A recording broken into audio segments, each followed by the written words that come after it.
Mês de março, né? Mês das mulheres. Nós estamos muito felizes, né? Quero cumprimentar a igreja com a paz do Senhor. Bom dia, aqueles que estão em casa também. Então, o mês de março, nos últimos anos, foram um pouco tristes, né, para nós. Até ontem, a Cleo postou ali no grupo das mulheres uma foto, né, mostrando março de 2020, a igreja vazia. Março de 2021, não teve culto aqui na igreja, né? Foi feito na casa. E hoje, né, é uma alegria muito grande, né, ver que todos os bancos estão aqui, né? Todos, mais ou menos, porque eu vi que tem os meninos ainda vão trazer mais. E nesses 2 anos, né, foi essa correria de trazer banco, levar banco. E hoje nós temos aqui mais de 60 bancos, mas teve momentos que nós estivemos com 30 bancos. Então, o mês de março, para mim, e eu acredito para a igreja, também está sendo muito significativo, né? E nós devemos agradecer a Deus, louvar a nosso Deus, né? Esse é um grande motivo. E nós estamos estudando esse ano, né? Boas notícias. E hoje nós podemos, então, nos alegrar com essa boa notícia, que é nós podermos estar na casa do Senhor, né, com todos os bancos aqui. E nós tivemos mulheres também, né? Outro motivo para nós alegrarmos é que no primeiro ano, quando nos foi proposto que as mulheres viessem aqui à frente trazer a palavra, nossa, foi muito difícil. A gente começou a pensar em mulheres de outras igrejas, né, que pregam muito bem, que estão acostumadas. E então foi feito o desafio, não, a gente quer as mulheres aqui da Barreirinha, né? E foi assim bem difícil, irmãos. E as irmãs aí sabem também, mas graças a Deus que esse ano a gente, né, tivemos 13 corajosas que já trouxeram, que ainda vão trazer a palavra até quarta-feira, né? Esse mês está bem cumprido, até dia 31. Então, é outro motivo de nós agradecermos a Deus. Semana passada nós vimos como Deus, né, ele se preocupa em nos resgatar. Com a parábola da mulher que perdeu aquela moeda e foi buscar e ela se alegrou. E assim Jesus, Deus, né, o Pai, também se alegra quando nós voltamos, né, quando nós nos colocamos diante dele, quando nós deixamos ser encontrado por ele, porque ele sempre está de braços abertos nos esperando. Hoje nós vamos meditar sobre a palavra nada menos do que o melhor. E eu quero convidá-los a abrir, então, em Lucas 21, versículos 1 ao 4, estarei lendo.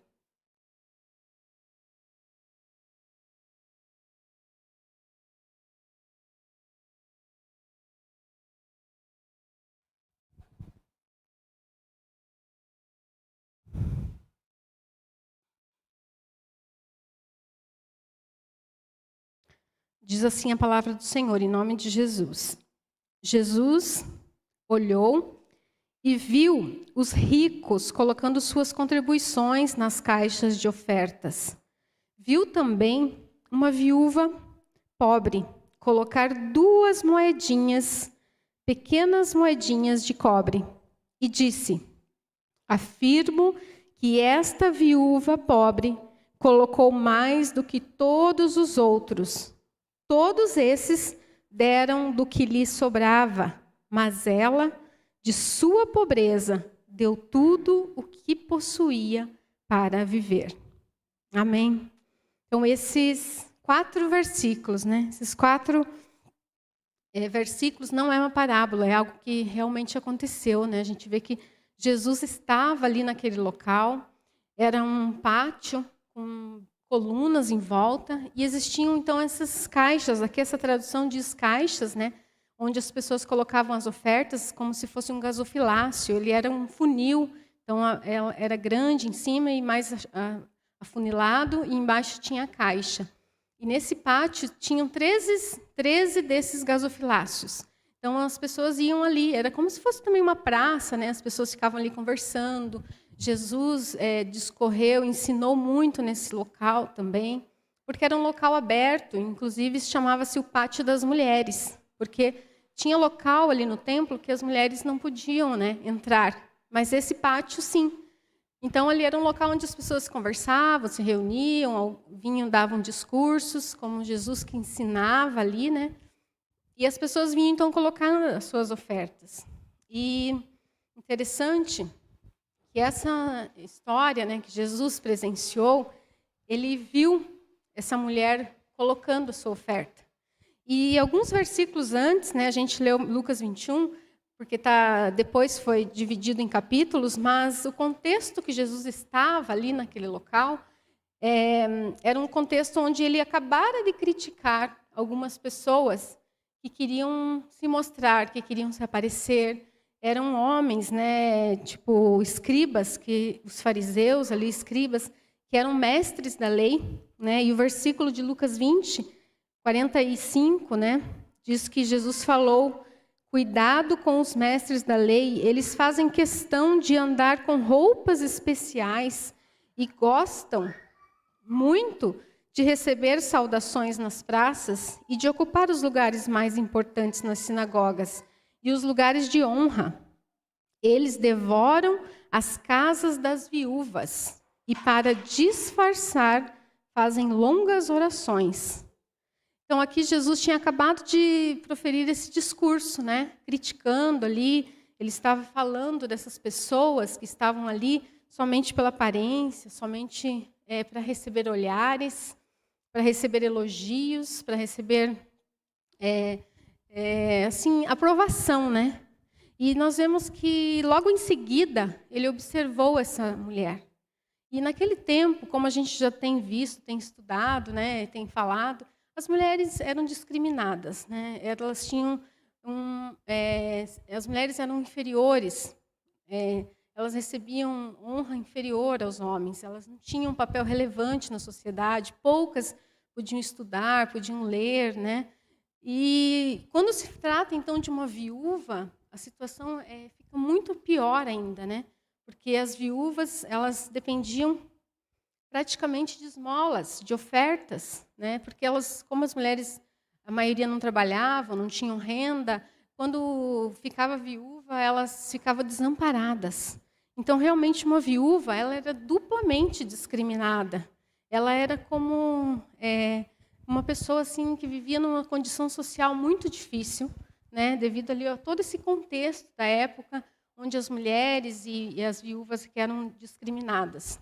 Mas nós sabemos, né, e vemos que Jesus, né, ele todo o tempo do seu ministério, ele veio quebrando vários desses conceitos, dessa discriminação contra a mulher. Ele veio quebrando essa maldição, digamos, que era ser uma mulher. Ele aceitou que mulheres seguissem, ele aceitou que mulheres sentassem aos seus pés e ouvissem a sua palavra. Ele aceitou que mulheres ungissem seus pés. Ele aceitou ser tocado por mulher. Ele aceitou ser financiado, né? A gente sabe que algumas mulheres financiaram a obra de Jesus, o ministério ali, todo aquele trabalho que ele fez. Então, Jesus, ele aqui mais uma vez ele mostra o contraste entre, né, aquelas pessoas que queriam aprovação e o que ele realmente olhava. Eu fiquei pensando, né, estudando sobre essa palavra e fiquei um pouco intrigada com essa história da viúva, né? Tanto que a gente escuta, mas quando assim a gente mergulha na palavra, parece que ela vai mexendo com a gente, né? Então eu fiquei intrigada porque eu pensei, nossa, mas tanta história de viúva que tem na Bíblia e todas as viúvas das histórias que eu lembrei tiveram uma recompensa. Uma lá teve o filho, que Jesus teve muita compaixão dela e devolveu o filho que estava morto, ressuscitou o filho. Outra foi o milagre do azeite, que ela teve dinheiro para toda a sua vida, pagou a dívida e ainda teve dinheiro para sobreviver. A outra foi lá do pão, né? Elias fez o pão. Assim como Ruth também, né? Noemi, que foram viúvas abençoadas. Né? E assim, nesse caso da viúva pobre, eu fiquei pensando, puxa, mas o que aconteceu com ela? O que aconteceu com essa viúva? Eu não sei se vocês já tiveram esse questionamento também, né? De pensar, mas o que aconteceu com essa viúva? Será que ela teve alguma recompensa? Será que ela, então, ficou rica? Ela teve agora abundância na sua casa? Irmãos, irmãs, Nós não sabemos. Nós não sabemos o que aconteceu com essa viúva, mas uma coisa eu posso dizer, que aquelas 2 moedinhas que ela colocou ali estão rendendo até hoje. Amém? Aquelas 2 moedinhas transformaram muitas vidas. Aquelas 2 moedinhas tiveram valor que muitas vezes oferta daqueles ricos ali não teve. E nós vamos observar alguns ensinamentos, né, através da vida dessa viúva. E a primeira coisa muito impactante que a gente vê aqui nesse texto é que Jesus observa. Jesus estava observando. Tem até algumas traduções que falam assim que Jesus reparava, né? Botava reparo, como falam por aí, né? Jesus olhava, Jesus estava olhando atentamente. Jesus estava olhando atentamente o que estava acontecendo naquele lugar. Então, assim, né? O que a gente pode imaginar hoje, né? Quando a gente vai num banco que tem que passar por aquelas portas lá que detectam metais, ou a gente vai viajar e passa a nossa mala pelo raio-x, não fica nada, né? Eles pegam o que tiver ali de errado, se tiver moeda, se tiver... uma vez eu estava tentando viajar com um objeto cortante, então tive que abrir a mala, tirar, perdi aquele objeto, que era uma lixa, não era uma faca não, tá? Era uma lixa de unha daquelas de metal, e não pude levar aquela lixa, porque passou pelo raio-x, né? E Jesus, eu fiquei imaginando Jesus, né, fazendo esse raio-x na gente, né? Ele estava ali observando. Tanto ele observou o que aqueles homens faziam em secreto, que muitas vezes, na aparência, ninguém diria que aqueles homens estavam agindo daquela forma, né? Ninguém talvez soubesse que aqueles homens estavam prejudicando as viúvas, mas Jesus tinha visto. Muitas vezes também, e ele observou o que aquela mulher fez ali publicamente. Talvez ela até quisesse esconder, né? Porque acho que ela se sentiu tão humilde assim de trazer aquelas 2 moedinhas. Irmãos, aquelas 2 moedinhas, sabe quanto que simbolizava hoje?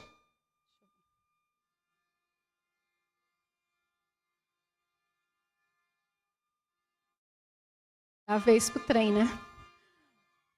Aquelas 2 moedinhas, hoje em dia, equivale a mais ou menos 50 centavos cada uma. Então, R$1, né? Mais ou menos 50 centavos. E aquela mulher, talvez ela estivesse até com vergonha de chegar diante de Deus, naquele altar ali, naquele local público. Mas Deus, né, que olha o coração, viu. Então, muitas vezes, na sociedade atual, a gente está tentando mostrar, né, nossa aparência, receber elogios, receber avaliações boas, né? Ganhar um like, ganhar um coraçãozinho lá na rede social. Mas Jesus, o que ele vê? O coração. Ele deu o quê para aqueles fariseus, para aquelas pessoas ricas que colocavam do que sobrava? Ele deu o dislike, né? Que hoje tem o dislike também. Mas para aquela viúva, que nem pensou que ela receberia nenhum olhar de ninguém. Ela estava até tentando se esconder. Ela recebeu o melhor olhar que poderia ter naquele lugar. O melhor olhar que ninguém estava imaginando. Aqueles fariseus, aqueles mestres da lei, aquelas pessoas ricas que estavam ali, estavam tentando atrair olhares das pessoas, elogios, mas eles não sabiam que o melhor olhar, o olhar daquele Criador do universo, o olhar daquele que sabe todas as coisas, estava ali observando aquelas pessoas. E assim também é conosco, quando nós passamos por aquela porta aqui, nós viemos trazer a nossa oferta, a nossa adoração, o nosso melhor para Deus. Nós devemos ter essa consciência, né, de que Deus, Ele espera o melhor de nós, porque Ele quer que nós sejamos aperfeiçoados a cada dia. Quando a gente passa por ali, Ele passa então a nossa vida, o nosso coração, e o olhar dele está firmado, o olhar dele está aqui. Nós temos que pensar sobre isso. Qual olhar, qual like, qual curtida que eu quero receber? É de Deus, é de Jesus, do Espírito Santo ou das pessoas, né? Porque se for das pessoas, muitas vezes aquilo que é pouco, eu não vou nem querer oferecer. Muitas vezes a gente acha que o trabalho, a nossa oferta, a nossa vida é muito pouco. Nossa vida é muito pequena. Então nem vou oferecer. Porque tem irmãos que podem oferecer mais, tem irmãos que podem oferecer melhor do que eu. Eu não sei cantar como esses jovens lindos, né? Cantam aqui maravilhoso. Eu não sei falar tão bem. Eu não consigo nem ir lá na frente. Então a gente acaba deixando o nosso pouco. E para Deus, né?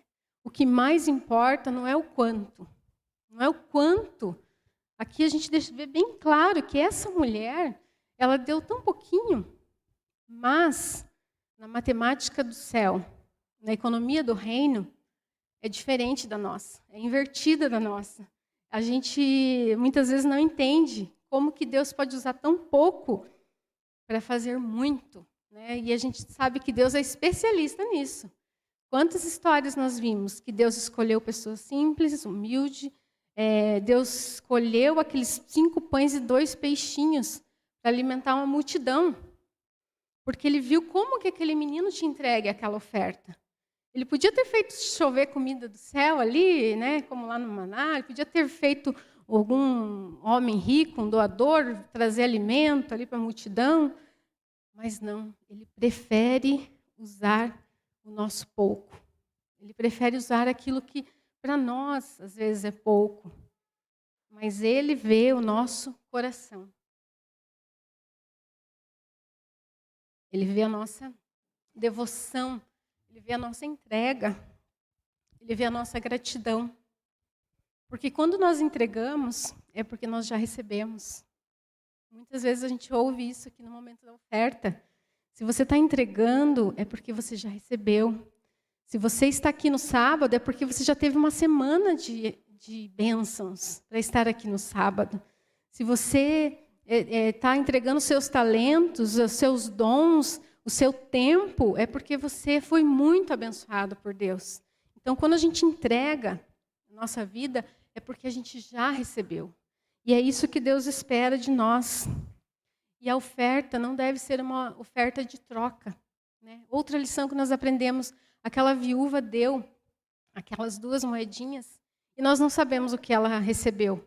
Por quê? Porque nem a oferta não pode ser usada como moeda de troca. Se ela tivesse saído dali e recebido, então, né, um tesouro, alguma bênção assim, a gente ia pensar, nossa, então também vou dar minha oferta sim, né? Porque aquela viúva deu e ela foi abençoada. Mas não. A nossa oferta não deve ser uma oferta de troca. A nossa intenção não deve ser uma troca. A nossa intenção deve ser uma intenção de oferta completa a Deus. Uma oferta de gratidão, né? Aquilo que Deus espera de nós. Porque Ele vê o como e não o quanto. Como muitas histórias nós vemos, né? Deus viu ali em Davi, um jovem simples, né? O coração dele. Deus vê como nós estamos entregando. E para Ele o mais importante é a nossa entrega. Nós vemos isso em 2 passagens bíblicas conhecidas nossas, que é Gênesis 4:4. Quando Abel e Caim foram entregar as suas ofertas. O que o versículo diz? Colocou ali para mim, né? E Abel também trouxe dos primogênitos das suas ovelhas e das suas gorduras.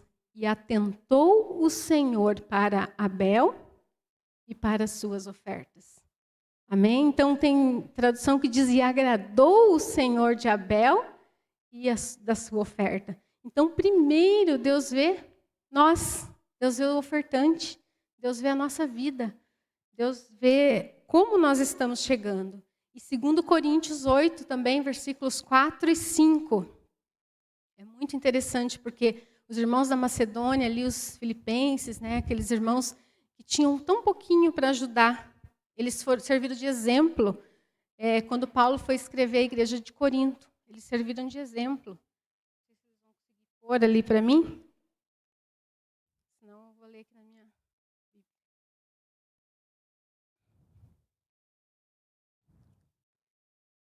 versículo 4. Eles nos suplicaram insistentemente o privilégio de participar da assistência aos santos. E não fizeram somente o que nós esperávamos, mas entregaram-se primeiro a si mesmos ao Senhor, e então nos se entregaram a nós também pela vontade de Deus.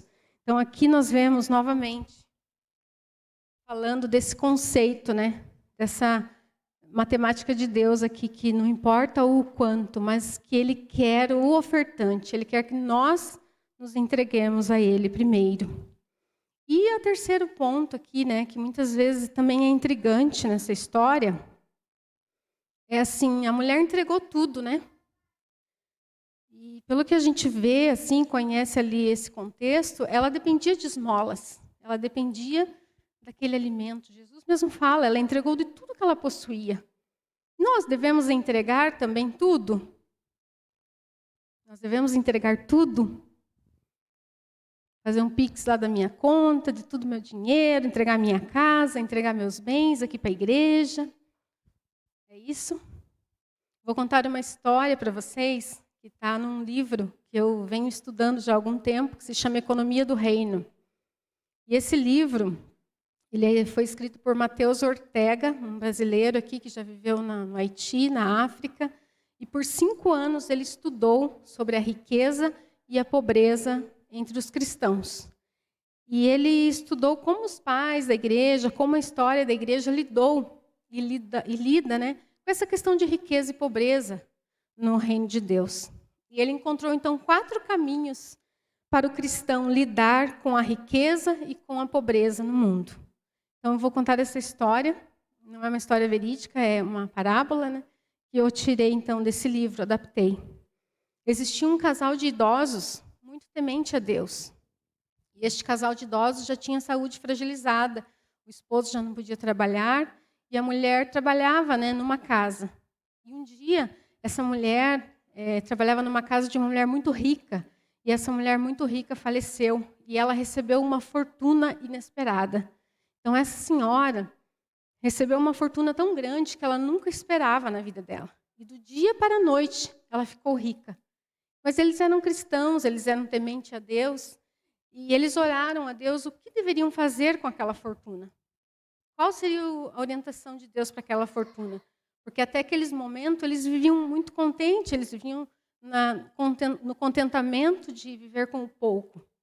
E eles nem saberiam viver com o muito. Então eles oraram e tomaram uma decisão, que eles iam dividir aquela fortuna em 5 partes.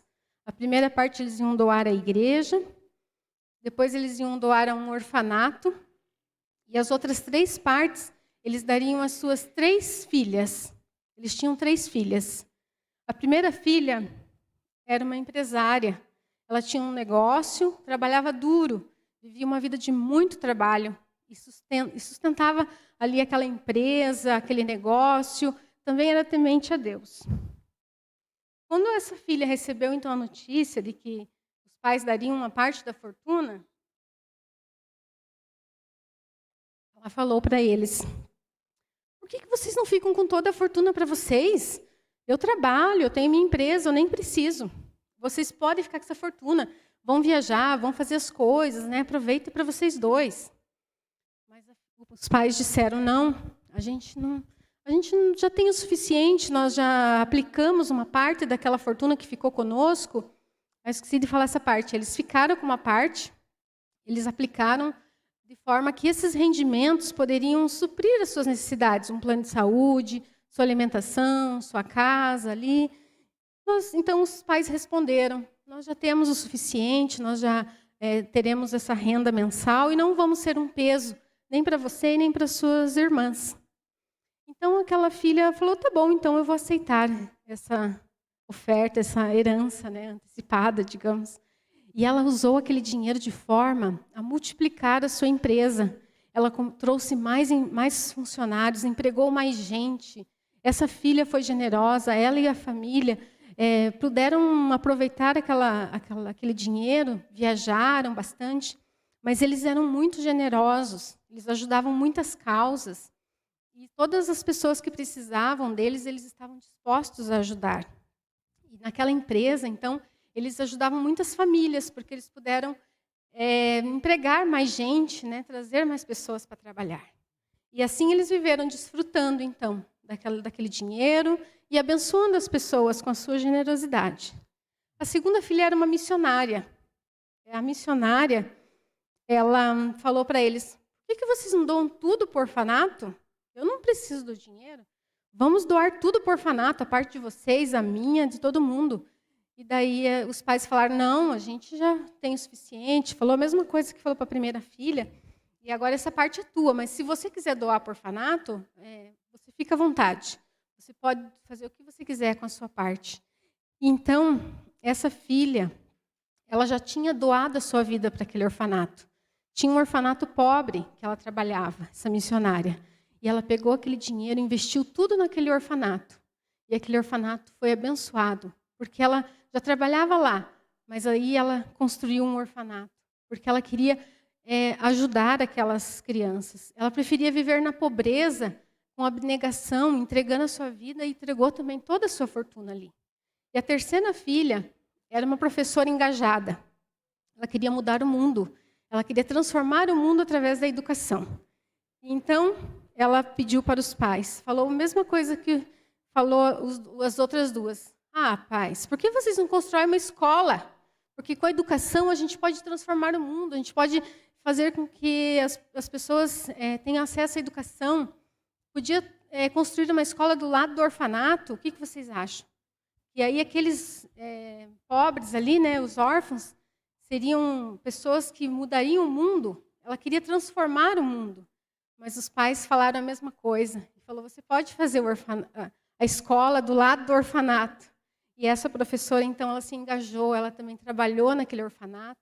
E a vida dela era para transformar a vida através da educação. A gente vê aqui os 4 caminhos, né, que eu citei no começo, do cristão para a riqueza e para a pobreza. A primeira filha optou em viver com a riqueza, mas mesmo assim ela tinha um perfil doador. Ela tinha o dom da contribuição, que era ajudar as pessoas.